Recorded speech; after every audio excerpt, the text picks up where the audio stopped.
Photography, as most people know it, is just having a camera and pressing down the shutter button, all while possibly moving your focus and looking through the eyepiece. The first time I was teaching photography, I had a person say, "So what do you do exactly?" You teach them how to look through your camera and get things in focus? My jaw just dropped. I couldn't believe it. It's a lot more than that. There's a lot of technical parts to it. A lot of people just don't really think about all that. So we're going to talk a little bit today about how photography started, a little bit of the early on stages. Photography's been around for a while, okay? So how long?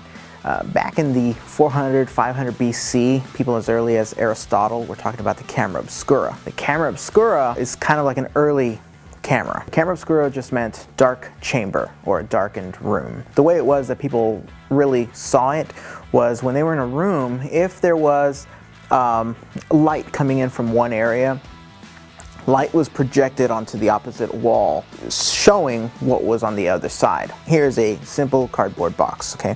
So this cardboard box, there's nothing special about it other than I put a hole on one side. You know, this is a small room, but if it was a large room and there was light coming in from one side, the light would come in, light travels in straight lines. So anything coming in would hit down here, anything coming in this way hits up here, and you'd end up having a reversed image on this back wall. But this is the same way how our human eye works. It's a square, but imagine this being a circle. If this was a circle, this is our eyes. I'm going to use this magnifying glass as a lens, and you'll be able to actually put this in just like our eyes, and we've got a lens allowing the light to come through, and we can see an image projected on the back of our retina. So we're going to take this out, and this in its most basic form is a camera.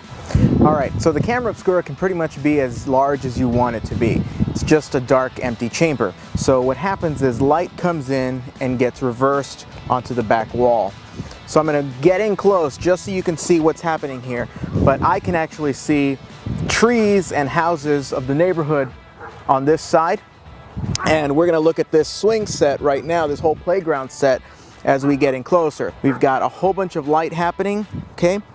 So now we're in the shade just to block off a little bit more of that sun. And here I'm going to step over here and cover it a little bit more. All of this is just projected onto the back wall of the camera obscura. It was thought that even a Renaissance artist could have been able to use the camera obscura to help draw more realistic type of paintings. Okay? Leonardo da Vinci actually drew a drawing of how the camera obscura worked, which again could have led to people believing that that could have increased their skill level. Whether or not that's true is debatable. We should be able to see Lucas in the green coming up. Alright, so our cardboard box, camera obscura, and Lucas helping me out. Give me 5. Yeah. Okay, so that's photography in its most manual way, being able to see something projected and then tracing it and drawing it. You're painting what that light is showing you, and that's mind-blowing. That's so crazy. That is photography early on. Today we're going to talk about exposure. And this is what we call the process of taking our photos. We're exposing our film or our sensor